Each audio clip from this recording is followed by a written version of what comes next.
and it's the top of the hour at 7, and welcome you all for the first TBC webinar that we call it. And no better way to start by congratulating the last and the final gold medalist. We couldn't have ended up with such a great note.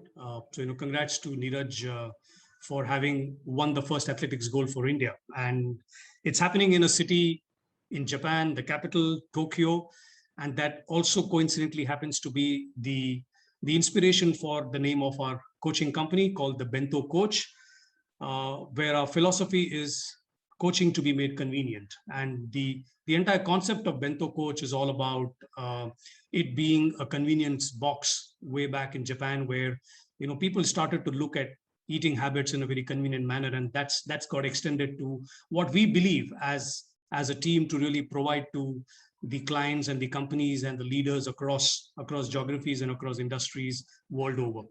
My name is Prashant Menon, and I'm glad to be the moderator for the evening today.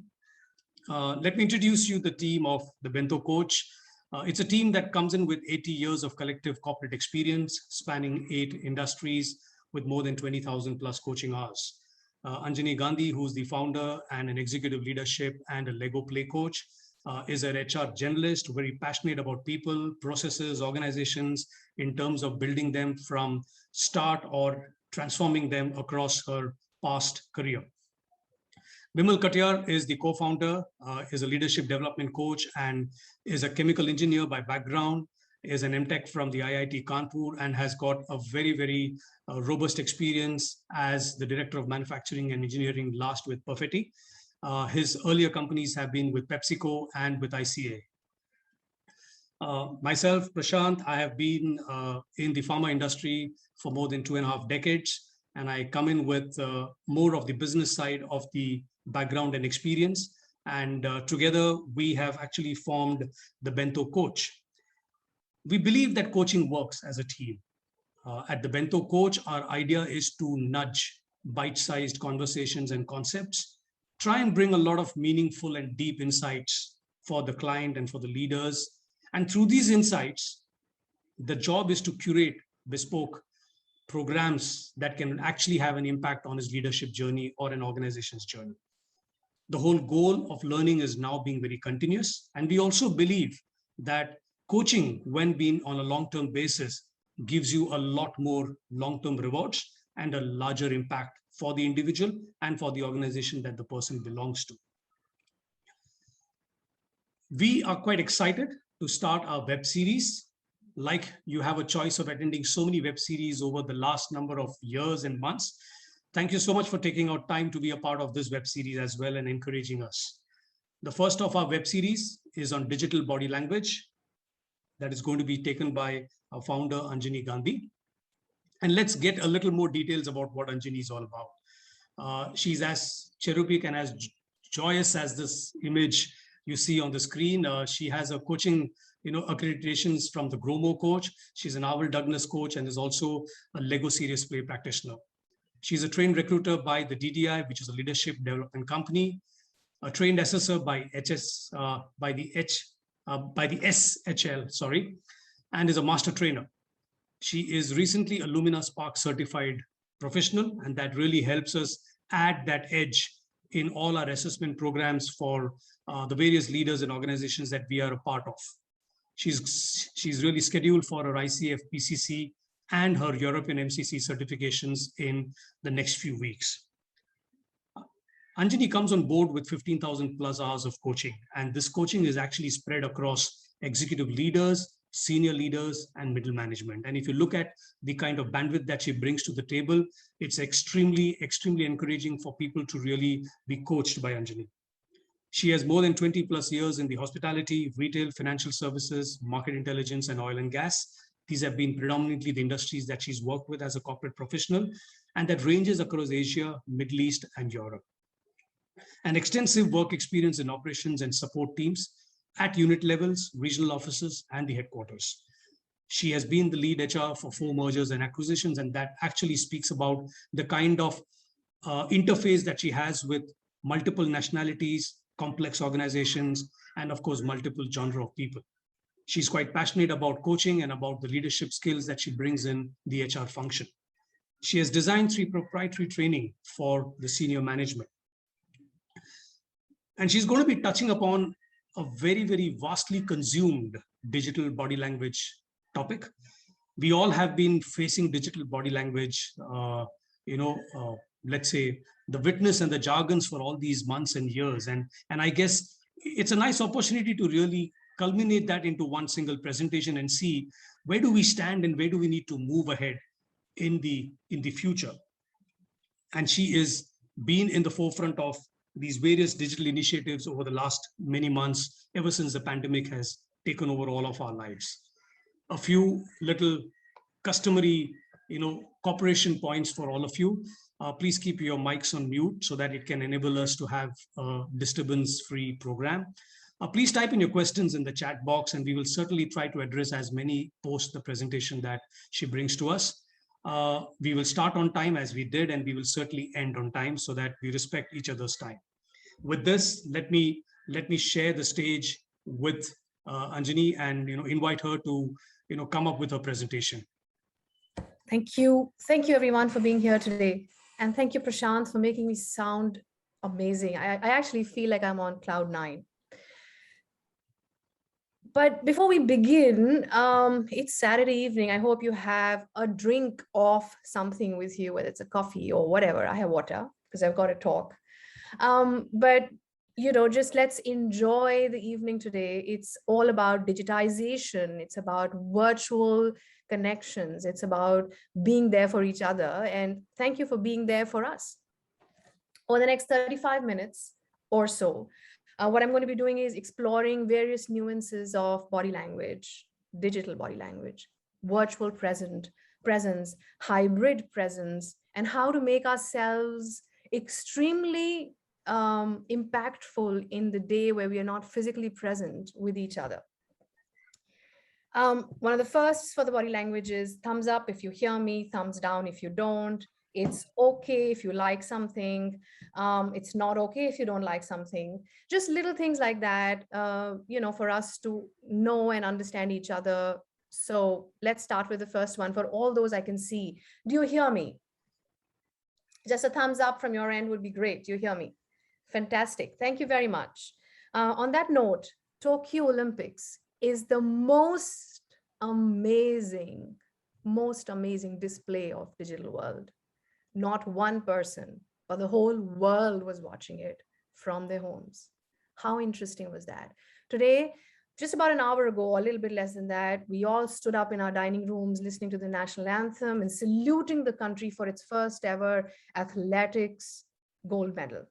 On that note, thank you very much for all those who've joined us from the world over. There are people from the United States, United Arab Emirates, all over India, and many other parts of the world.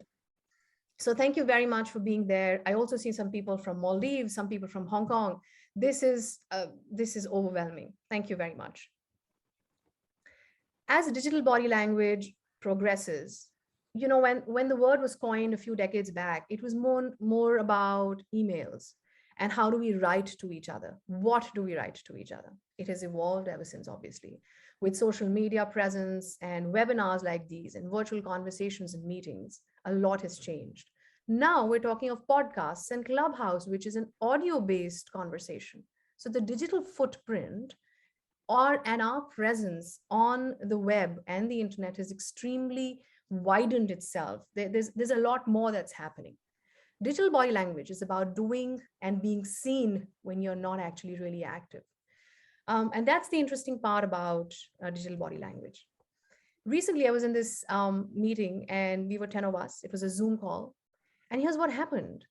In 10 people that were there, people were taking notes via writing down, via using their gadgets and e-pens, via making Word notes, Word document notes, via recording, via taking screenshots, via doing voice notes.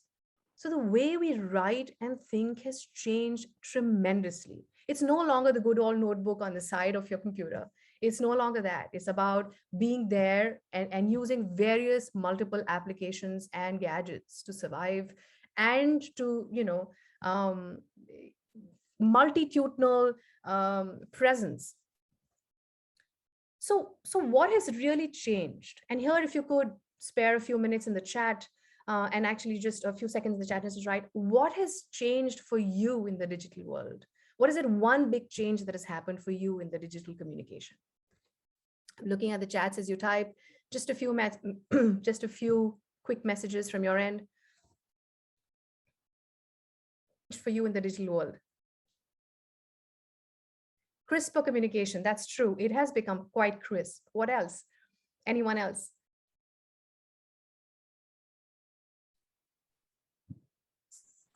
Okay, it says I started learning. Okay. There's one that says about the personal interaction that has been missing, and anytime availability expectation. And then there's Melasau, who says, most of my face-to-face has been over Zoom. People are being on time and more respect for our time.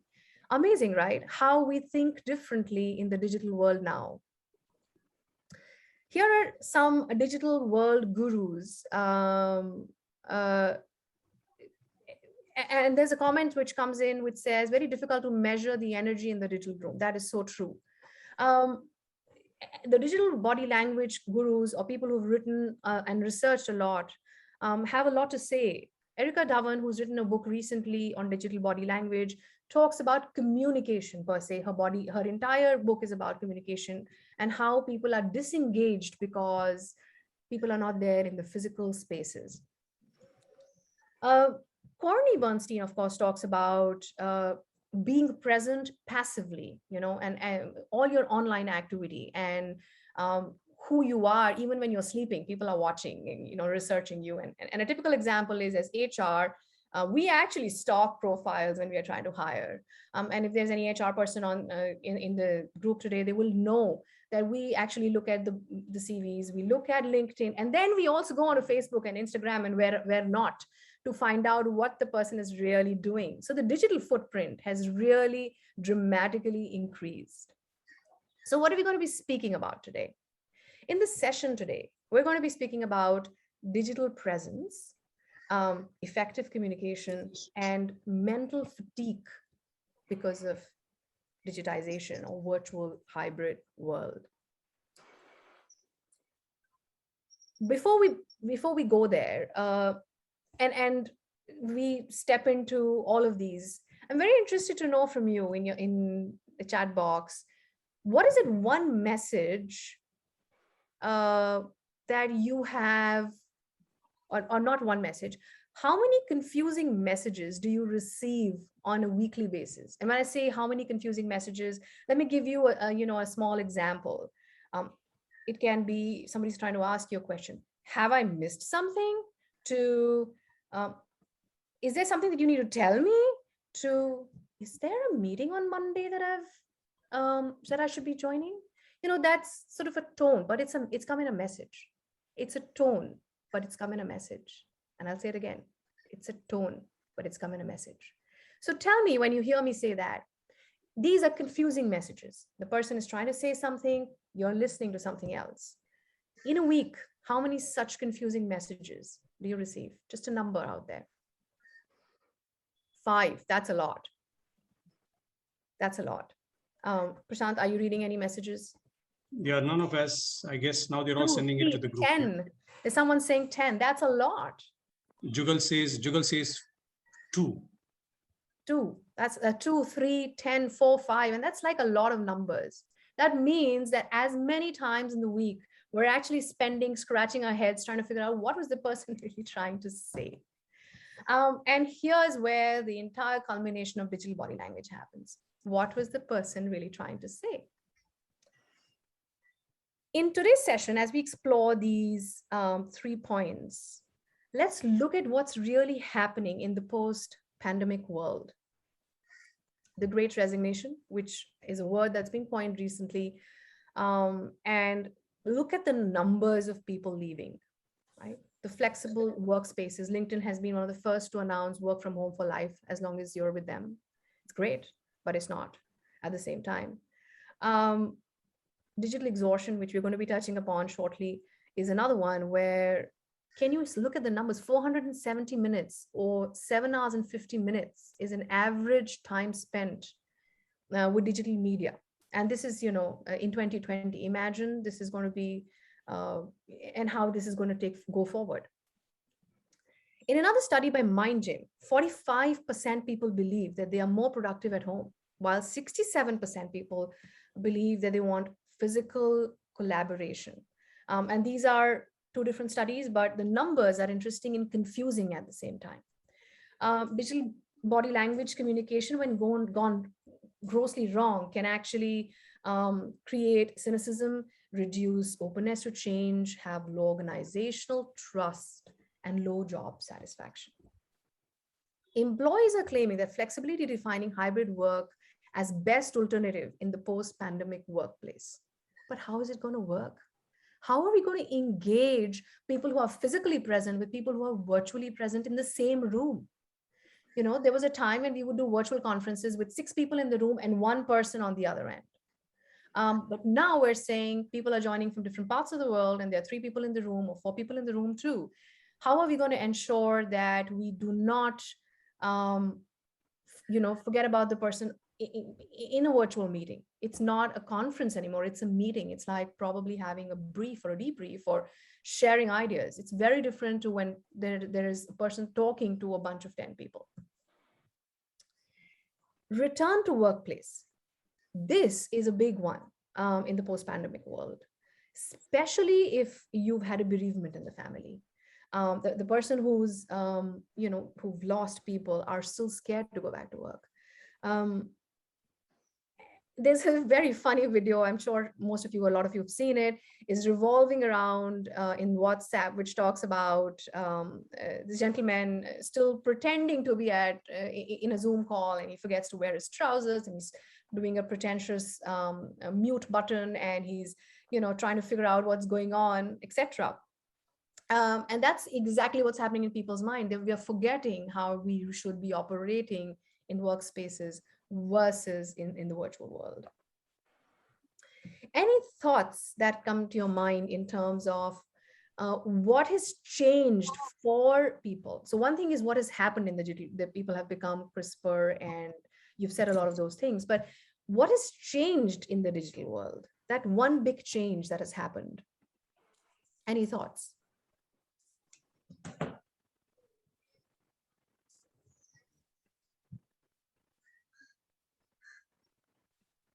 Okay, so I have a message here which says, a lot has changed. I want to go back to work. And that's such an amazing message, because I think I want to go back to work too, at least meet people. Having said that, commuting has reduced. Our world has become a smaller place. Realization that work can still get done even if you're not in office is a big one. And that happened rather quickly for all of us in the last 18 months, didn't it? So what is this change about digital body language? Here's what's happened. We've moved from analog world to a digital world. Not that we were not digitized earlier, before 18 months, we were pretty much. But now it's more because we do everything digitally, right? And we've got to a stage where we're even placing orders digitally. Uniqlo recently published a saying, we are going to be reducing our stores because we've now opened our online shopping. They were always online, but the selection was limited. Now they've gone full on. And they're going to start cutting down on the number of physical stores. And there are many such examples that come out over there. But some of the big things that get hit in the digital world are body language. As Erica Dowen calls it, cueless. In the digital world, there are no cues in the body language. Very limited. Instantaneous responses have become limited. Delayed, incomplete responses are coming in. People choose when they want to respond. And I'm sure all of us have gone through times where we've waited eagerly for a response and it has come 48 hours later. And you're like, but why?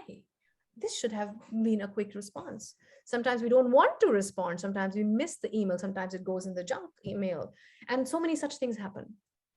Expressing discontent has become extremely difficult to understand. So much ambiguity has set in with that. because sometimes we don't know what the person is feeling when they're writing. It's very different.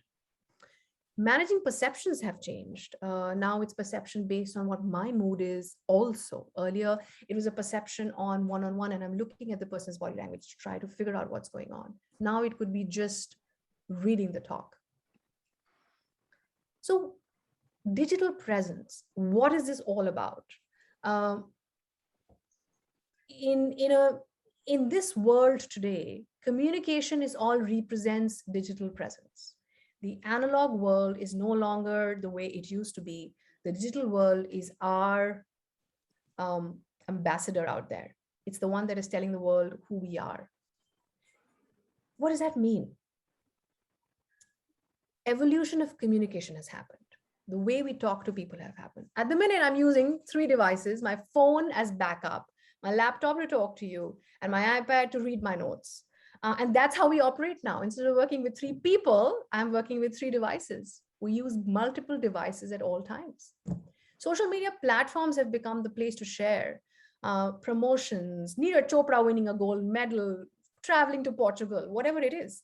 It's no longer picking up the phone, or as much, let's put it that way. Workplace chat channels, Slack, Microsoft Office, Skype for Business, and many such examples where people are creating newsletters, workflows, and whatnot, just so that we can make, in the name of efficiency. But sometimes we're losing the personal touch. But the good thing is it's efficient. Informal tone of business has become, and the way we communicate now with people has changed. Use of emojis and acronyms. And I have a really special one for that when we move ahead with this discussion in the communication bit. But it's quite interesting to know how people use and how I'm going to share what I do with emojis, and it's quite funny. But as we move on, let's understand what is it all about being in the digital space and creating your digital persona. And as I begin, I would like to also tell you that we have an outstanding session that's happening on the 21st of August by Alan Bell. Alan's right here in the meeting today. And he's a photographer and an IT professional with his background, with some stunning stuff that he does with presence in Zoom and on the virtual platforms. And how do you do it? So do remember to join us on the 21st of August, same time, to hear him speak about some wonderful ideas of how to make yourself digitally present in a live session or otherwise. At least I would miss it. So coming back to grooming for your digital persona, build trust. And remember the time you stepped out of the elevator and you smiled at someone and they smiled back. Smile builds trust. It's one of the most potent ammunitions actually to build trust. Set the stage, prepare ahead. I mean, if it wasn't for Vimal and Prashant, I would be preparing for one day, but they've been after my life. And so I've had to do it for 20 days, believe you me, with simulations and do this and do that. And if it's funny because the more you prepare, the more confident you feel. Posture is everything. If I was to sit like this and talk to you with that tone and just be in one straightforward sentence, I'm really going to bore you and maybe hear a few snores across the chat room. But hey, posture is what defines what you're trying to really say. Multitasking, is it a bane or a boon? Quick one. Chat from your end. Bane or a boon, multitasking. What do you think? Multitasking, is it a bane or a boon? It's a boon. All right. It's horror. It's a bane. Depends on the individual. Boon, bane. And that's where we are.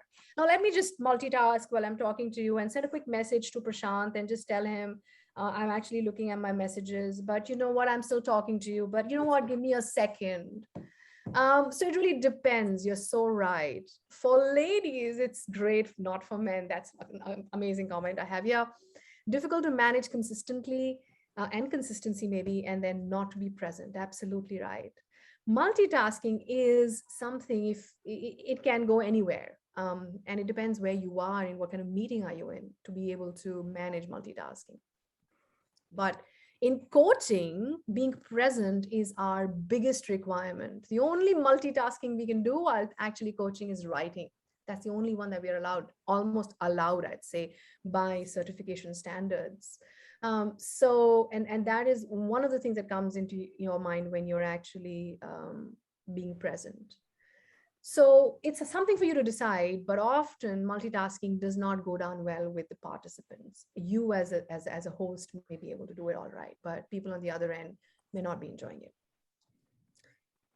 Review your profile pictures and bios. Quick one. When was the last time you updated your LinkedIn picture? When was the last time you updated your LinkedIn picture?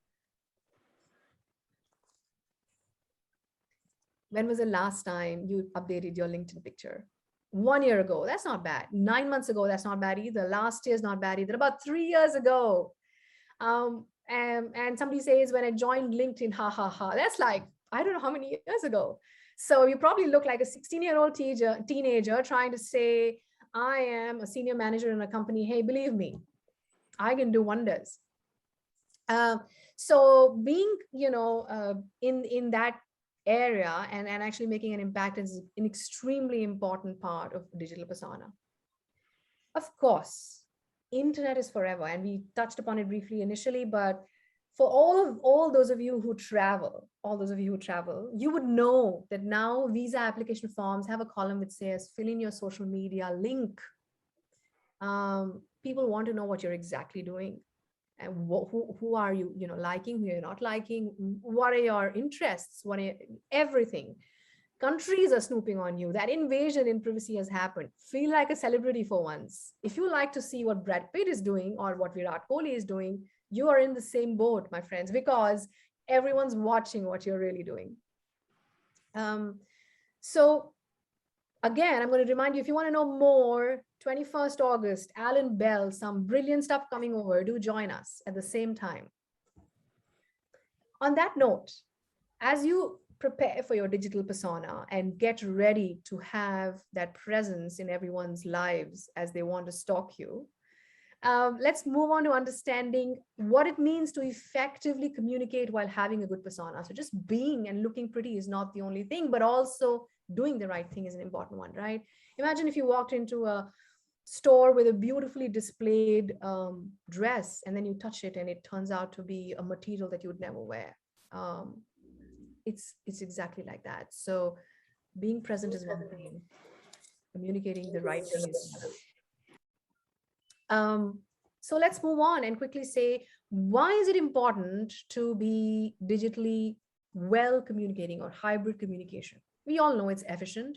We all know it's productive. We all know it makes you credible. And I am the biggest defaulter here. I often miss completing sentences. I start writing in the middle and I change my mind and my articles get misplaced and all of that happens. Thankfully, I do more of that with family and they are tolerant. Imagine if I was doing that with businesses. So absolutely, effective communication is being efficient, productive, and credible.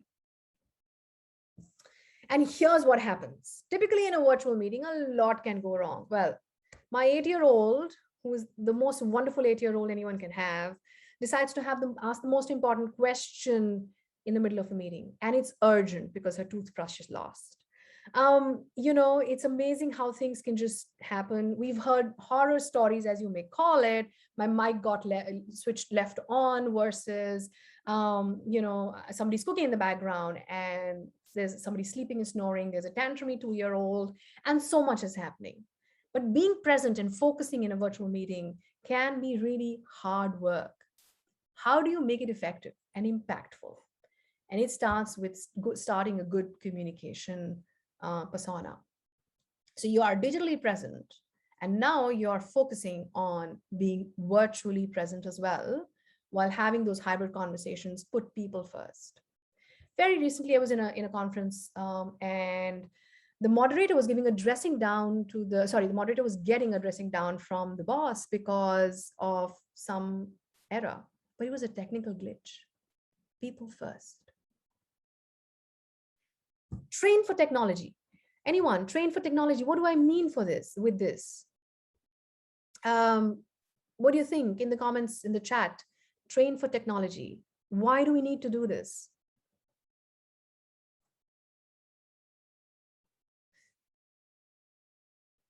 Because How many of you, let me ask you this question before you answer, Train for Technology. How many of you know 100%, you know how to use 100% features of Zoom, free Zoom? Let's not even go to a pro level or a business level.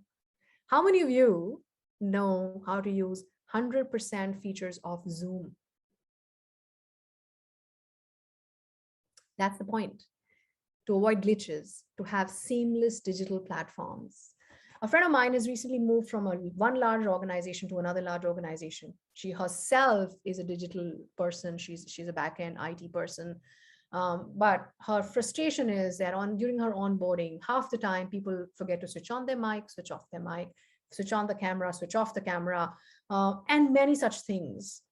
What if we were, as an organization, and you could go back to your organization and ask that question. What if you were in your organization, to go back and ask the question of, have you introduced a digitized training for onboarding? Is everybody who's coming to your company not assumed, you don't assume that people know how to use the feature of the app that you're using, whether it's Microsoft Office or Skype for Business or Zoom or whatever it is. Train for technology. Let's not assume that we know it all. 18 months of learning, transition, and all of that has been huge. Agree on a common vocabulary. Can you hear me? Everyone who's on the camera, can you hear me? Agree on a common vocabulary. Am I speaking too fast? Very simple little nuances you can introduce in an organization, within your teams, within friends at the very beginning of a virtual meet. How do we have an impactful meeting? Avoid glitches, keep it straightforward, agree on a common vocabulary. Focus on results, not on activity. It's very hard to do that. Remember, in a in-room conference, we were in a budget meeting, we were focused on trying to get to the budget, the red line, making sure that our above the line, below the line, and all of that is working well. But that's not what happens when we get into a Zoom meeting. Or in a virtual meeting or in a hybrid meeting. We're upset with what's not working. And then we are trying to look perfect with what's working. Focus on the results. Did you achieve what you were out there to achieve in the 30 minutes that you were going to do that? Manage your energy, of course. Your energy is very infectious. If you were to talk like this and yawn in the middle of the meeting, then you're only going to spread that, my friends. Focus on your energy.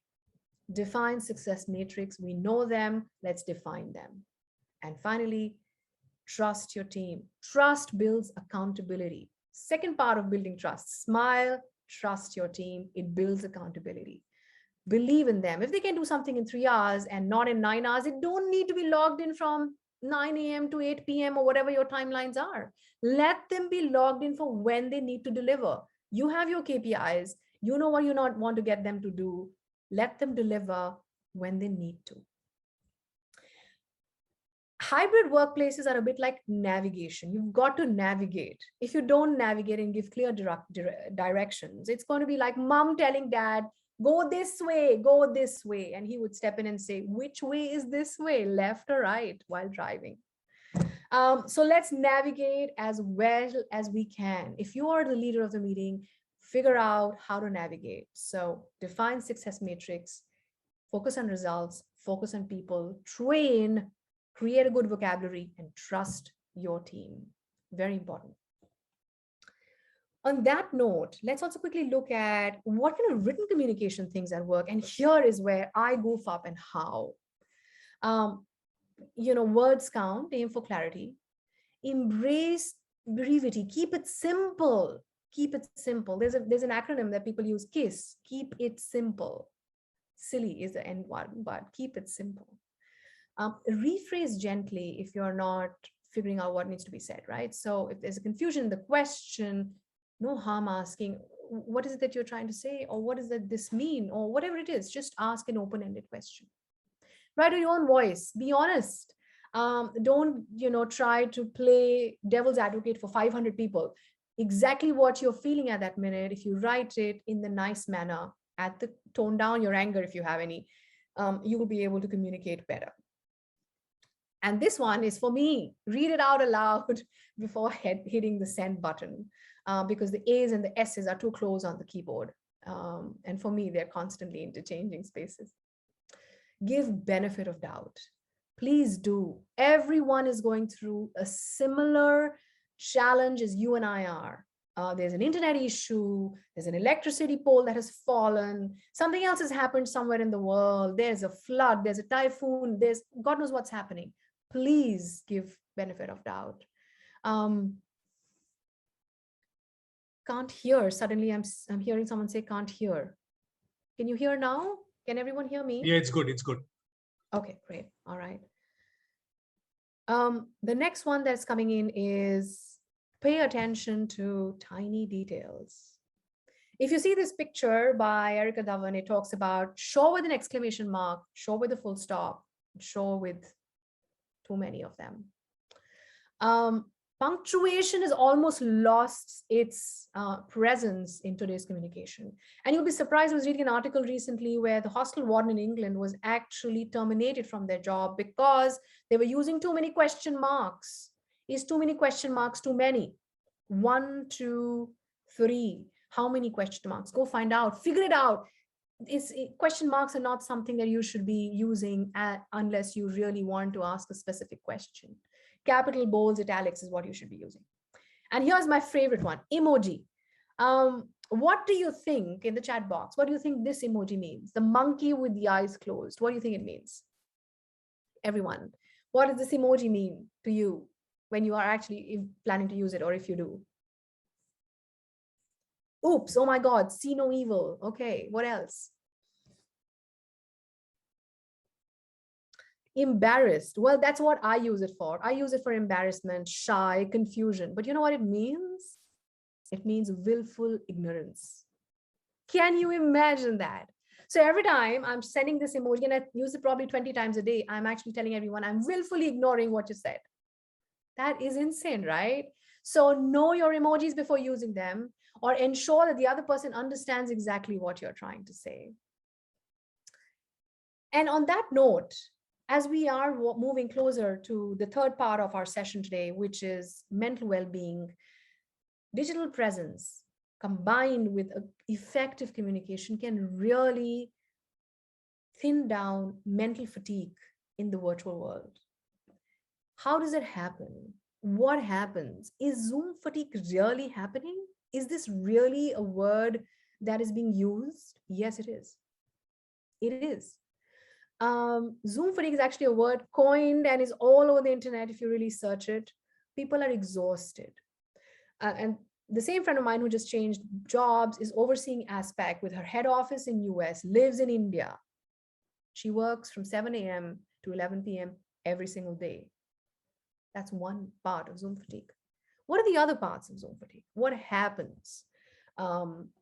Before I delve into that, your thoughts in the chat box. What happens in Zoom fatigue?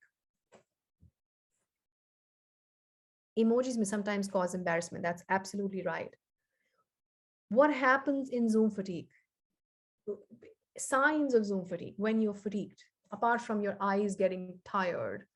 Our daughter attends school for 4 hours a day, and she has tired eye bags here.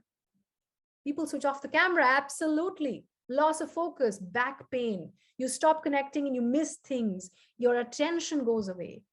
Headaches happen. There are so many such things. Imagine if 4 hours of school can create what it does. What would be happening to our 10 hours, 15 hours of being online, trying to make those connects, emotional connections, trying to say what you're trying to say? I mean, I hope I don't lose you in 30 minutes that we are already into the call, into the session, but I'm trying to keep, the session as engaged as possible. But here's what you've got to do. Can you imagine? What is Zoom fatigue? Excessive stimuli. What does that mean?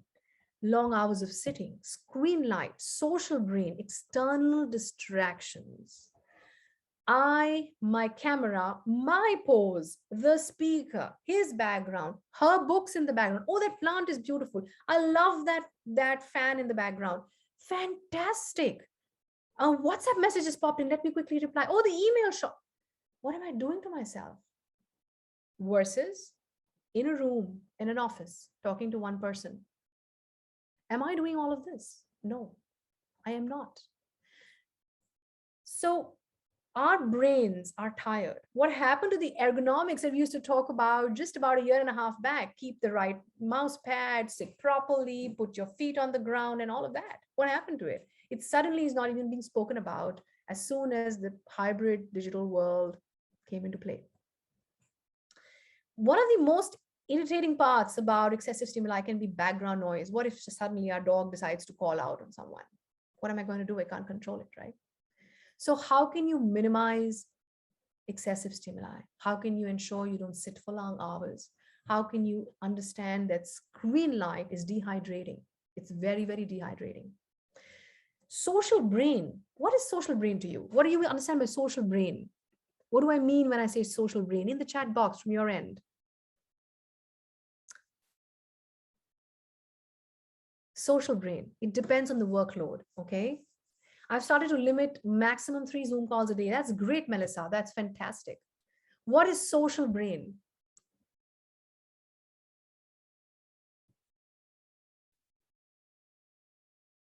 Trying to be socially present, understanding the people, absolutely. All of that, all of the above.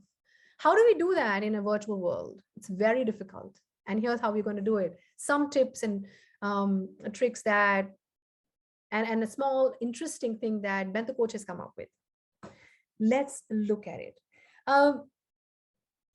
According to the, and I'm going to read this one out. According to a study in 2014 by the researchers from UK Medical Research Council, people who receive direct eye contact with others appear to activate a certain part of the brain called the social brain network. This part of the brain allows us to have genuine social interactions. When social part of your brain lights up, you tell jokes, have fun, make small talk, smile without faking it. But here's the catch. In the virtual world, it happens when you don't look at yourself but others. So the social brain gets activated when you don't look at yourself in the camera, but you look at others.